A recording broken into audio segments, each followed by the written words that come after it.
Neil Gittleman here, Artistic Director and Conductor of your Dayton Philharmonic, with not one, not two, but three possible openings for this piano bench chat for a frigid January here in Dayton, Ohio. I'm all bundled up at home, slightly theatrically, but only slightly, dealing with the cold, but having a wonderful time getting ready for a whole bunch of future performances that I'll be conducting, including the first thing you heard, a bit of the end credit music for Harry Potter and the Philosopher's Stone, or Harry Potter and the Sorcerer's Stone if you prefer the American version of the title, the first movie in the Harry Potter sequence. The Dayton Philharmonic will be performing that in February with the movie and everything. Lots and lots of notes, lots of work, but a really wonderful experience. Then the second thing that you heard was music from the very beginning of Swan Lake, which the Dayton Philharmonic will be performing with Dayton Ballet the week after Harry Potter, another big project to get ready. And then the last thing that you heard there was the opening of Puccini's opera Tosca, which I'll be conducting with Dayton Opera and the Dayton Philharmonic coming up in April. So this is all of the music that's swirling around in my head in the middle of this little mini ice age we're in mid-January. But the funny thing is, for this piano bench chat, I didn't really want to talk so much about Harry Potter, as much as I love it, and there's lots to talk about, or Swan Lake, same thing, or Tosca. I wanted to go back to some of the music I played last month, that famous, because I keep coming back to it, Prelude by Johann Sebastian Bach. And it's not just that it's a beautiful and wonderful piece of music, it's a piece that just really sticks in my mind because it's one of the first pieces I ever learned to play on the piano when I was sort of more of a grown-up in my teenage years. I'd already switched to studying violin and not studying piano anymore, but I still sat down at the piano to play, and this was one of my favorites.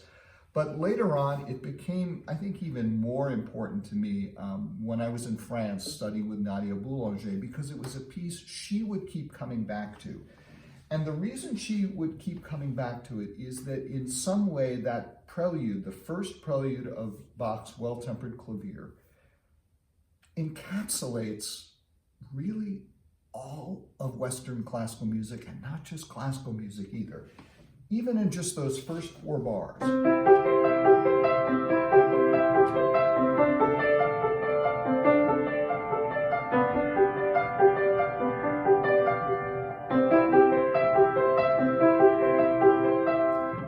Those four chords turned into those beautiful arpeggiation.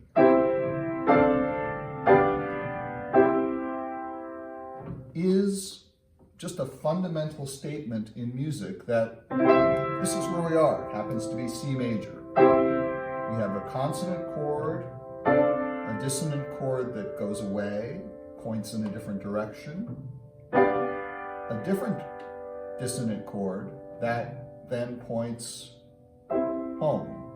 And those four chords also give you all 7 notes of the C major scale, which is why that chord progression defines where you are. You've heard all of the notes that you would hear in that piece of music. Mademoiselle Boulanger used to say that those chords gave you all of Western music from Monteverdi to Ravel.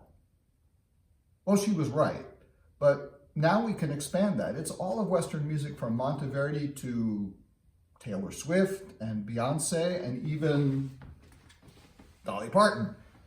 It's all there in those four chords. And what's more, in this prelude, so much of what's at the core of music is all here in very simple form, but with each chord repeated twice, so you have more time to absorb it and think about what you're hearing and enjoy what you're hearing.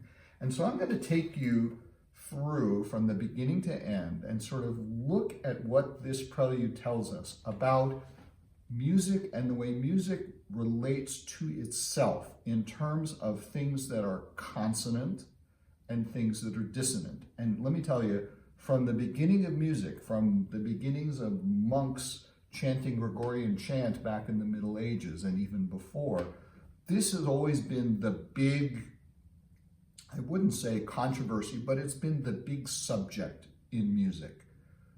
What is consonant, or what is pretty, and what is dissonant, or what is ugly? And it changes over time and ultimately becomes kind of the thing that makes the music we love work. That interplay between consonants being stable and dissonance being a little bit unstable and moving from stability to instability and back, from consonance to dissonance and back, from, you might say, release, or from calm to tension and then release back to calm. So here we go. We start with consonants. A little dissonance, a little more dissonance that resolves to consonants, and then a step away. Dissonance resolves to consonants. And then a series of 3 dissonant sounds in a row. Here's number 1, but a pretty dissonance. Number 2, number 3, maybe the most intense dissonance, which then resolves. Tension, dissonance, resolution. Tension, resolution. Another sequence of 3 dissonances in a row. 1, 2, 3,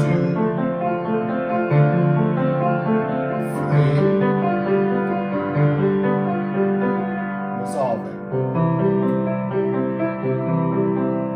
Consonants, and then a surprise. This consonance becomes a dissonance, and we have a whole series of dissonances that follow. So we've got consonance becomes dissonant, unstable,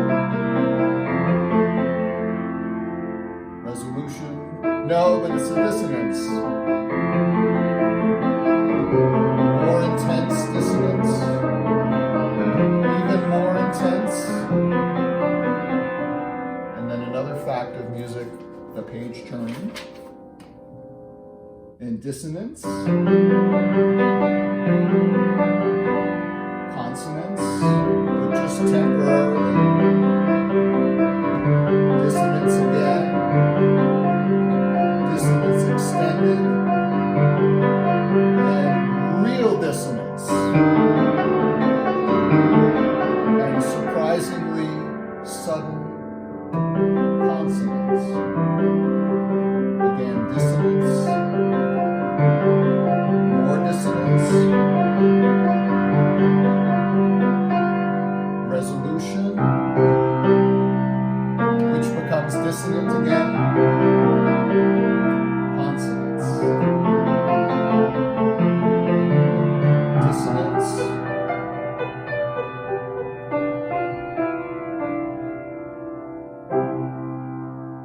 and finally we're home. So this journey from here to here happens in a minute and a half or so. And along the way, we have this incredible passage where I was saying all this stuff, and the whole time, the note G is in the bass. It was here. I'll emphasize the G. Ugly. Still G in the bass. Still G in the bass.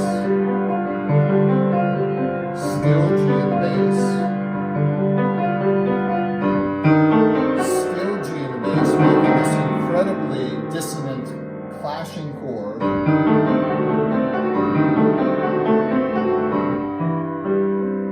But still G in the bass as it resolves. Still G. Still G, and then finally he goes to C. That long G is what's called in music theory a pedal, not one of these pedals down at the bottom of the page, but a pedal because it just kind of sits there and all this happens around it.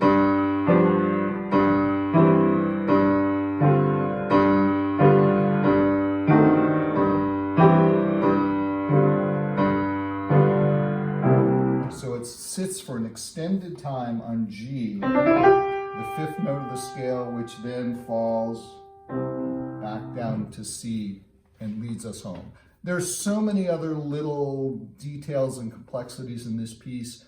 I could go on for an hour, but I'm gonna not do that for you because you need to stay warm and probably, jump up and down. But that's what's been on my mind lately. All kinds of music in preparation for upcoming concerts, but I keep coming back to this one piece by Bach because really, as I said, it's what everything else springs from. I mean, not in the sense that Bach is the antecedent of all those other pieces of music, but he encapsulates the musical language that's used by John Williams in Harry Potter, by Tchaikovsky in Swan Lake, by Puccini in Tosca, and almost everyone else. I mean, literally, you name any musical performer working today, and chances are probably 95% of them are still working in their own way and in a contemporary way and with a new and more modern, perhaps, sense of what's consonant and what's dissonant, what's tense and what's resolution. But they're all working within that same framework that Bach so beautifully encapsulated at the beginning of his prelude. Have a wonderful and hopefully warm January. We'll see you next month and in the future for performances by the Dayton Philharmonic and Dayton Ballet and Dayton Opera. And thank you for watching the Piano Bench Chats, and I'll see you next month with a Piano Bench Chat for February. Take care.